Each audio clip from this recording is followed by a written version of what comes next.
What a pigsty. Need to search it thoroughly. Find a way to collect some white saliva. White's obsessed. Real collector. Thoroughbred.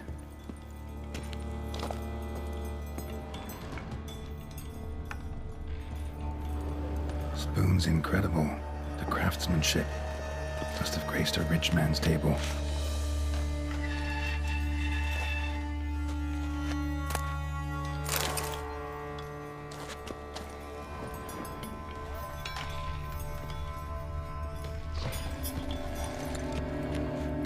Smashed mirror, as if someone couldn't stand to look at themselves.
Was true love.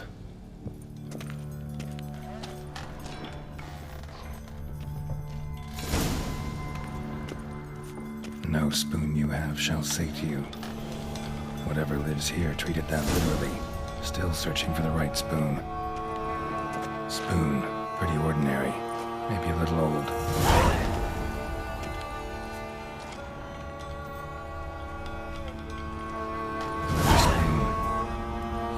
Just as normal as the last one.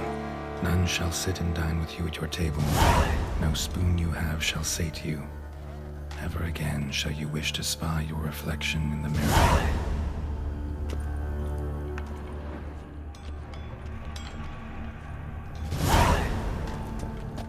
Skeletons. Doubt they came here willingly. This have anything to do with the curse? None shall sit and dine with you at your table. It makes sense. Woman's name scratched into this wooden spoon. Romantic. No claw or fang marks. Probably choked to death.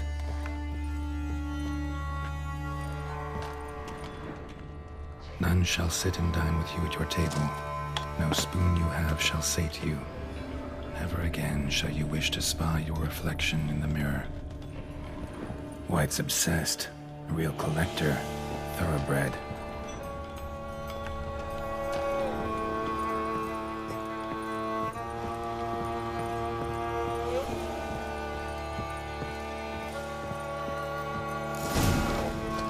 Does seem like a White's lair. Bit atypical, but still. Cauldron should be somewhere around here. Spoon, pretty ordinary. Maybe a little old.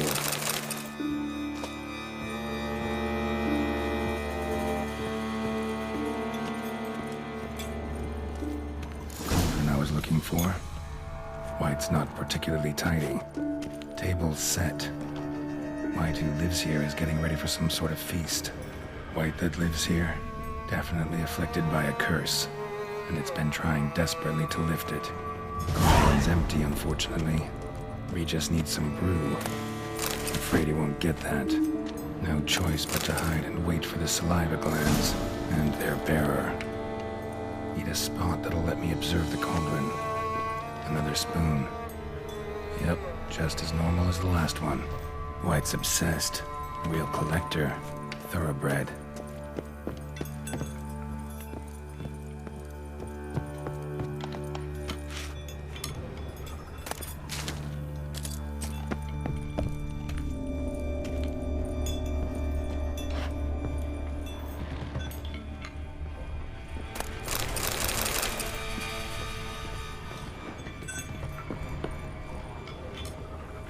Spoon. Pretty ordinary. Maybe a little old.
Not gonna hurt you.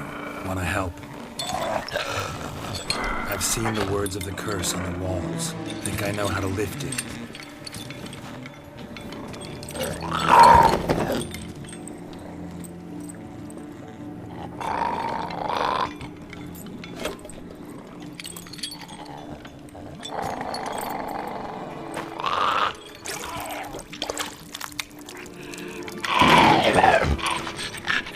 You tried to bring folk here, convince them to sit at the table with you, right? Well, I'm gonna be your guest now. Your willing guest.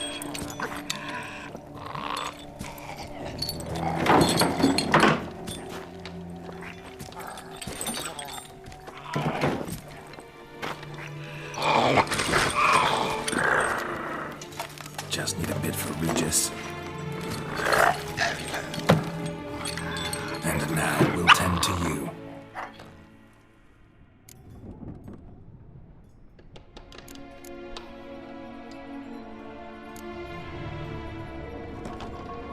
Need to get this right.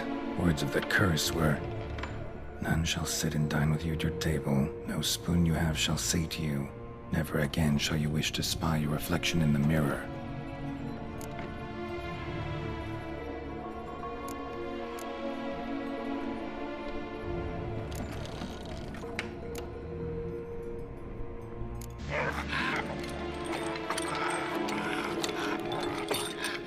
We can't use spoons. No, that won't work. You've been looking for a spoon that would feed you, but there's no such spoon. We need to eat without spoons.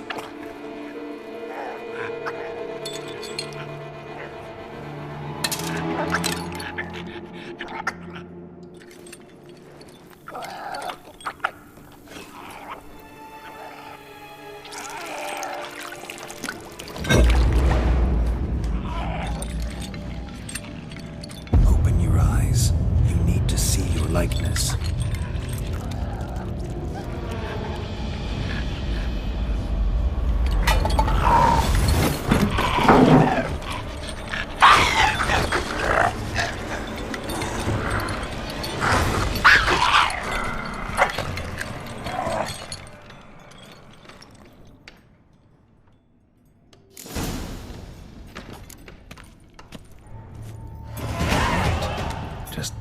quite like I expected. Need to see what happened to the white. Won't be hard.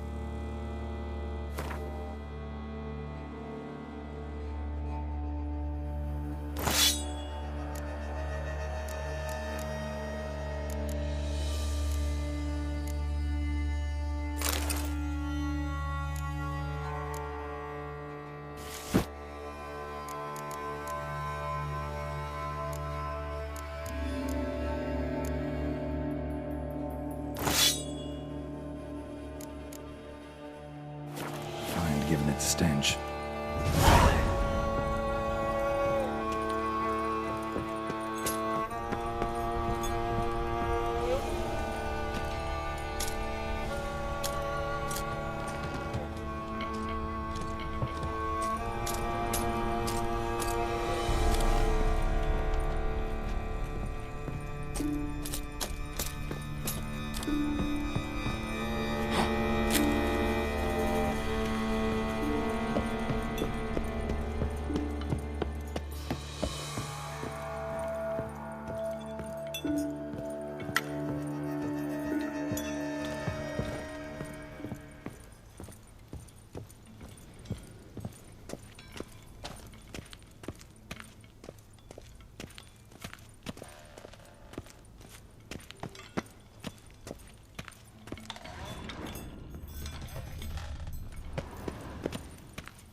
Ugly bastard.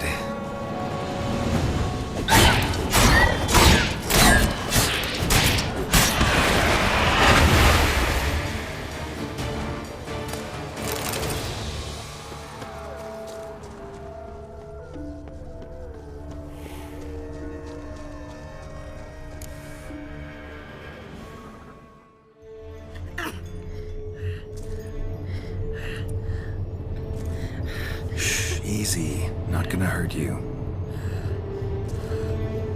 Eat. I must eat.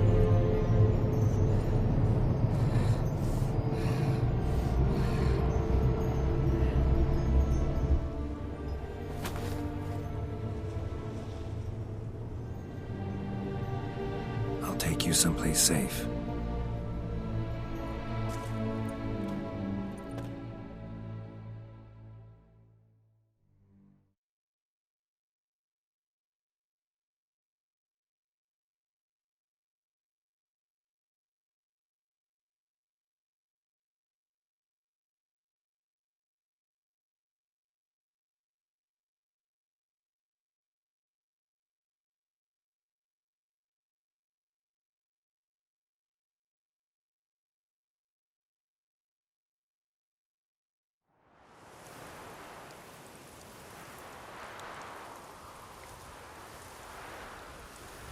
So I took her by the hand and led her here.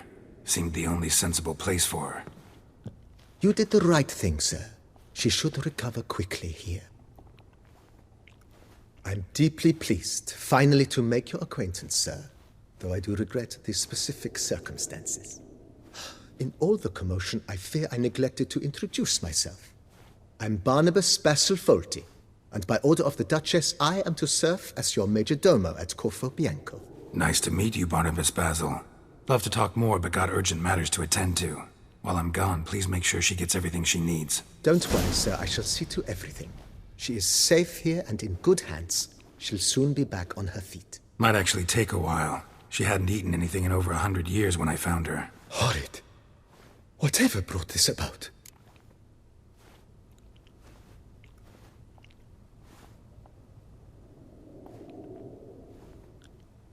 told me her story on the way here. Her name's Marlena. She was once the very beautiful and proud heiress to the Trastamara estate. One evening, when she was holding a banquet for friends, a beggar came to her gate seeking alms. He had a bowl and a spoon with him. He sat outside her fence and waited. I've heard of the custom. An ancient rite of hospitality that obliges one to give food and drink to such a guest lest he depart hungry. To neglect the custom is to bring great misfortune down upon oneself. Marlena didn't care a whit for the old customs. She drove the man off, saying she'd rather feed the leftovers from her feast to her dogs than to give the beggar anything. The beggar then broke his spoon, cast a curse. She was beautiful, so he said she'd never wish to look at herself in the mirror again. Since she adored feasts, he swore no one would ever wish to sit and dine with her. And as she even refused him the crumbs from her table, he swore she'd never find a spoon in the world that would sate her hunger. A harsh punishment. I imagine lifting the curse was hardly simple.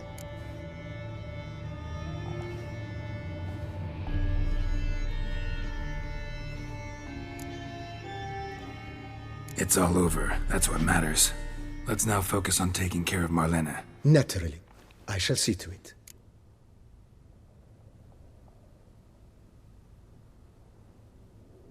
Vineyard comes across as a place with a rich history. Know who owned it before me? Baron Rossel, who went bankrupt, forcing him to sell the estate to the Duchess.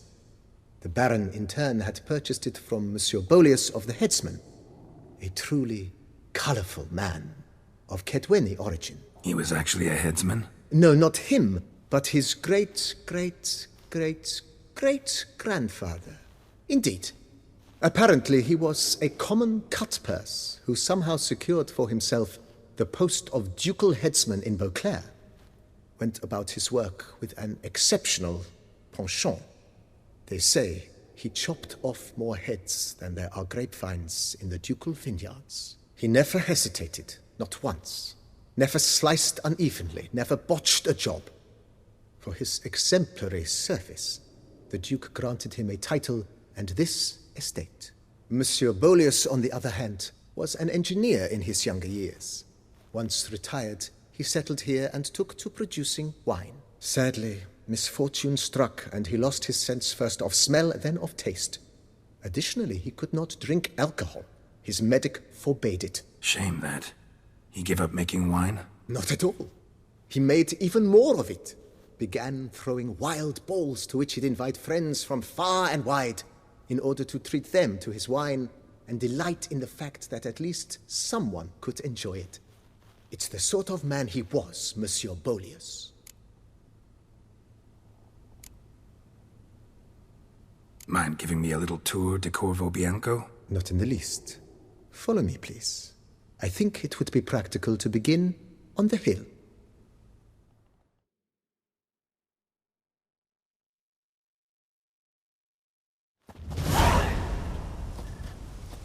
Behold, sir, your estate in all its splendor. Pretty vast. Indeed. And now, sir, allow me to show you a handful of interesting details. Follow me, please.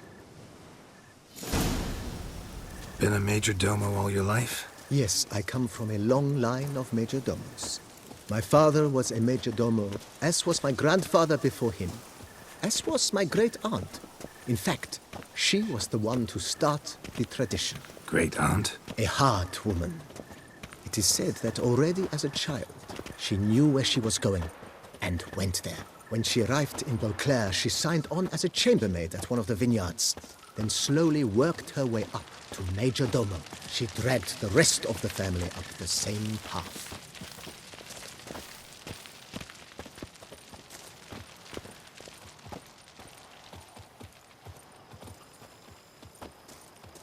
The servants' quarters. I occupy the green home. With the Duchess's permission, I have hired a full staff.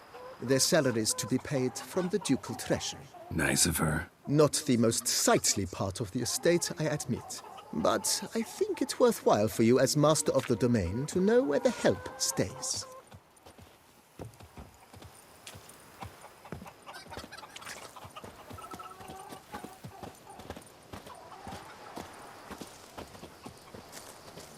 Baron Rossel ordered the vines in this part of the estate uprooted and olive groves planted in their place. They look beautiful, especially come spring. Don't look at all bad now, either.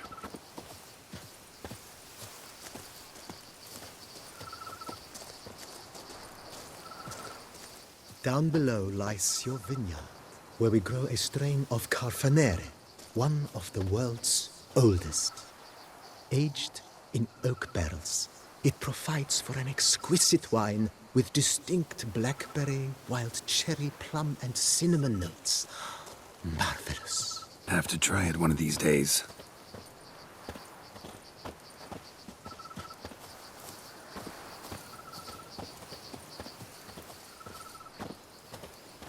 Nice well.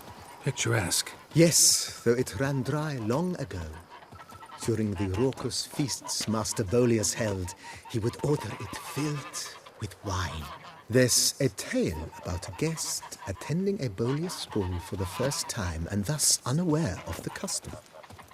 He had suffered great heartbreak and had decided to end his life by jumping into the well. The festivities were coming to a close, and the well was nearly empty when the suicidal guest finally jumped. Instead of killing himself, he merely broke his legs. To numb the pain, he drank the wine. Drank himself to death? Not at all. When found the next day, he had concluded he'd witnessed twin miracles.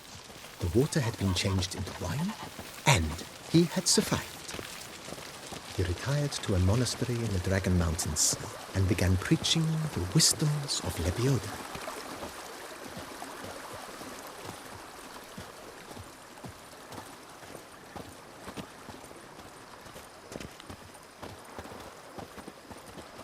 Monsieur Bolius' wife Nina kept a garden here. A supremely lovely place it was. Bit neglected now. I agree. Yet nothing stands in the way of restoring it to its former glory, and once again planting it with herbs and other vegetation.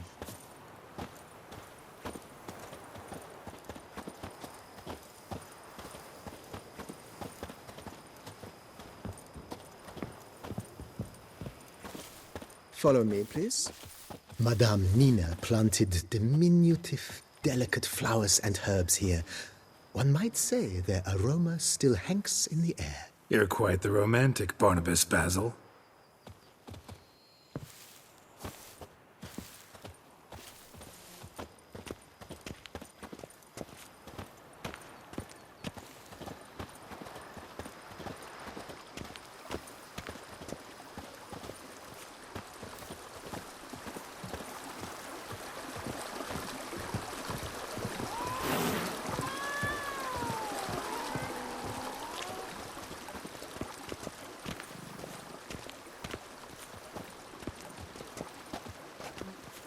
This served as an additional wine cellar in years of plentiful harvests.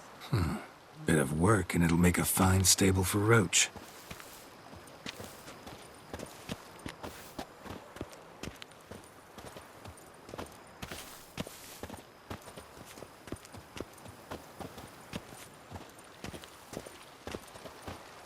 The cellars, voila.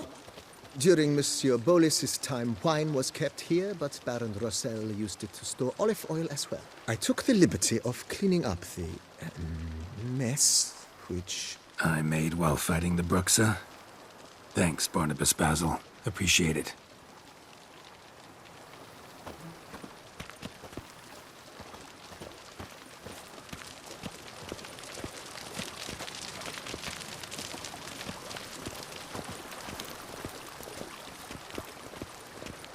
As you can see, the facade is, how to put it, slightly stained. But one cannot deny it, a certain subtle southern charm. True, though it could use a bit of subtle paint.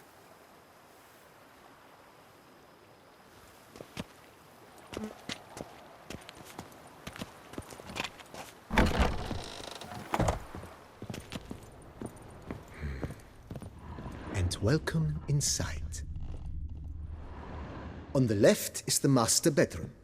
On the right, the dining hall and kitchen. Upstairs, you shall find the guest room, currently used for storage. Not a bad idea. At the moment, the house is only minimally furnished. Yet I believe we will, together, devise some innovative arrangements. A few paintings, for instance, would breathe new life into the abode immediately. With that, sir, you've seen the full lay of the land. Corvo Bianco is a beautiful estate. Though one must admit, time has taken its toll. Forgive me for being forward, but if you were to choose to invest a small sum towards its beautification, consider me at your service on the matter. Think I'll take you up on that. Be sure to come and see you if I decide to do any remodeling.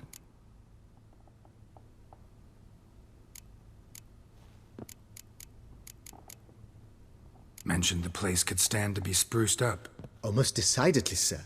The question is where you would like to begin this rejuvenation. Got these spacious grounds. But maybe it's time to make them more... useful. Oh, yes. We certainly should. The way I see things, given your trade, sir, you would be wise to put in a grindstone and an armorer's table. A good way to start things off, don't you think?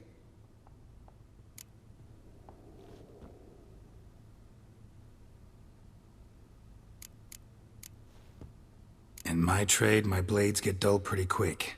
Could use a grindstone, professional grade. Of course. No one would consider that an unnecessary extravagance, I would wager. Know what? Might not be the best time to lay out that kind of coin. Let me sleep on it. Ponder the notion however long you wish, sir. I am at your disposal always.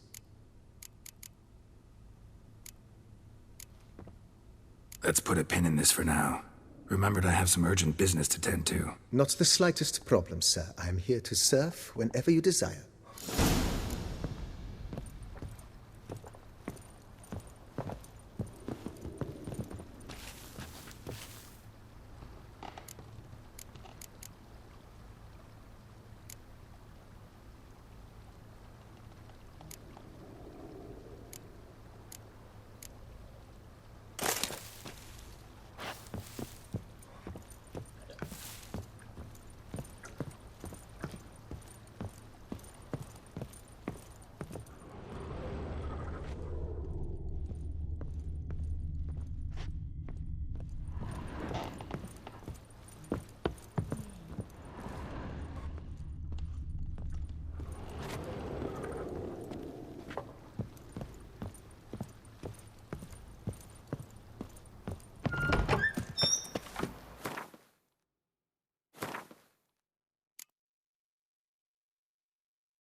I'd stomp wine with that one. We would stomp till we were wrecked and sweaty.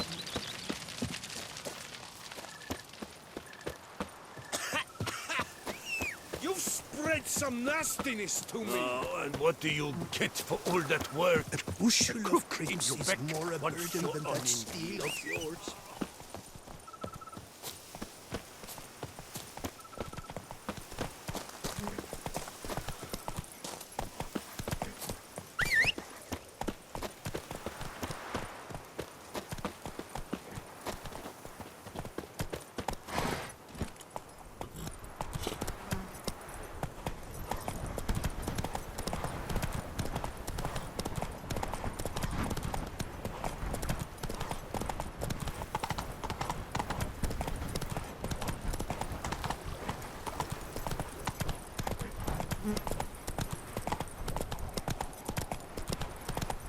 If my lips don't stink of wine, my wife won't know they're mine.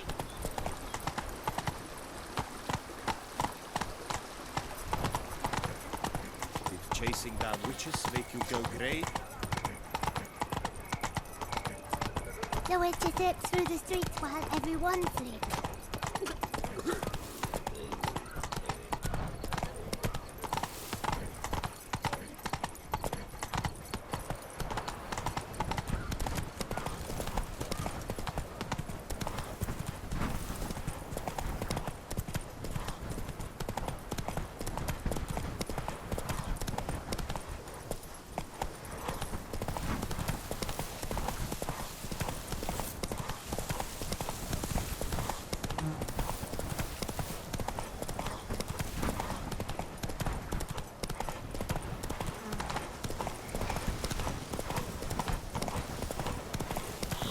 Go, go.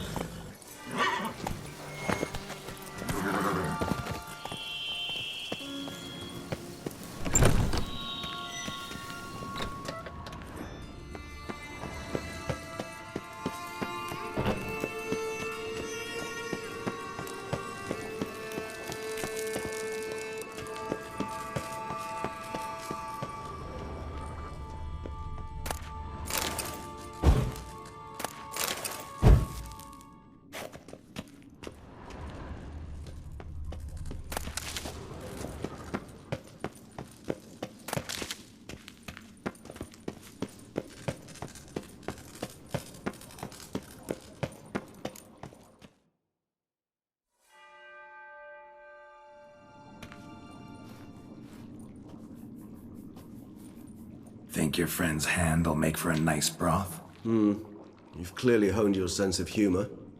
But we are not cannibals, Geralt. I took a fragment of tissue from their hand. It will suffice to prepare some resonance. What did you do with the rest? I cremated it, as our codex commands. A raven told me you'd acquired the necessary ingredient.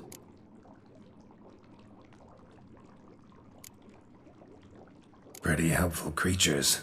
Call on them often? I try not to overdo it, but they can be so useful, as they were now, when I merely needed to be sure I could arrive in time should things go sour. Managed fine alone, but thanks for the thought. Gonna need much longer to finish brewing resonance? Mentioned the last ingredient, too. What about that? That, I fear, might prove troublesome. You see, to use the concoction to summon the memories of one, the solution must contain the blood of another specimen of the same species. Shouldn't be a problem. I happen to know a higher vampire who should be willing to help. Right, Regis? It's not that simple, I'm afraid. While you were away, I tried my damnedest to identify a replacement, but alas, none such exists. Not sure I understand what the problem is. Can't we just draw some of your blood? The blood must be in an agitated state. As I'm certain you know, higher vampires can change their corporeal shell. As our flesh changes, so does our blood's chemical composition. To make a long story short, I shall need to induce in myself a state of strong psychokinetic arousal. In brief, madness, rabidity. And that stands to be very, very dangerous.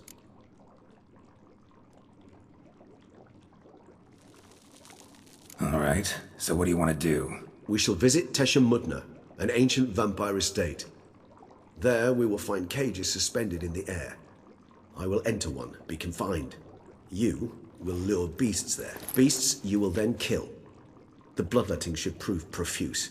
Abundant enough so that the blood scent will drive me mad. Wild. Tesham Mutna. What's it like? It is a place of torment. A torture chamber. Long ago, shortly after we'd arrived in this world, one among us named Kagmar developed such a taste and lust for human blood that in one night he could imbibe an entire village. This brought trouble on the entire species. Common folk wearied quickly of living in constant fear. They began to hunt us, seek the aid of mages and witches in tracking us down. So what? Not like they could ever hope to kill you. But they were bothersome. Forgive the comparison, but when did you last enjoy mosquitoes buzzing around your head? In any case, the other vampires decided something had to be done. Kagmar had to be caught and punished. A torture chamber was thus outfitted in the dungeons of Tesham Mutna. Inside it, a cage made entirely of a special alloy of silver, dalvinite, and meteorite steel. Kagmar was captured and locked in the cage. Sat there over 2 centuries, driven to fury time after time, never able to escape. Thus I know the cage will withstand the fury to which we shall drive my humble being. See no reason to dawdle. Tesham Mutna. Take me there. In a moment. Just one last thing.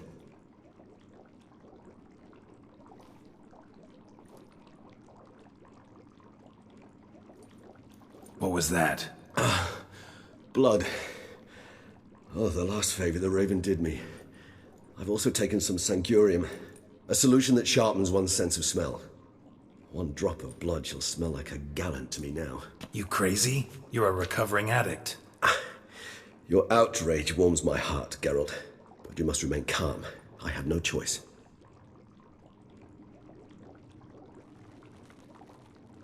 As things stand, the die is cast. High time we set off for Tesham Mutna. My head's spinning already, and you're starting to smell quite tasty. And you're starting to scare me.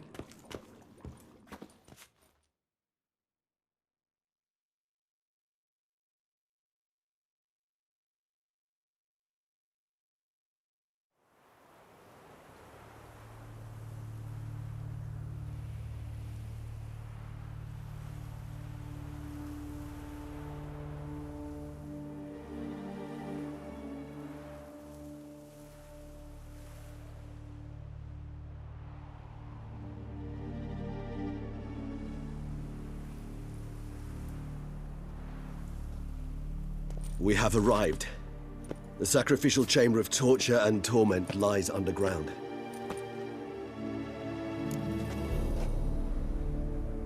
You lead.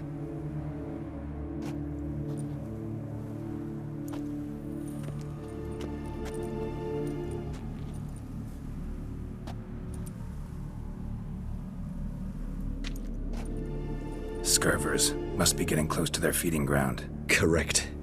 I told you there'd be danger.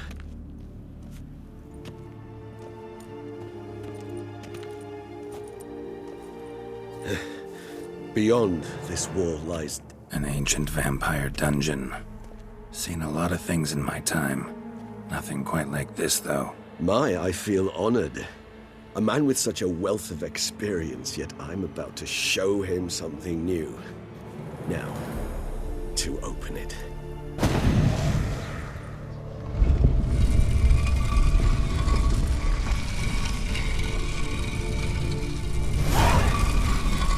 How the hell? It's an ancient form of protection against unwanted guests.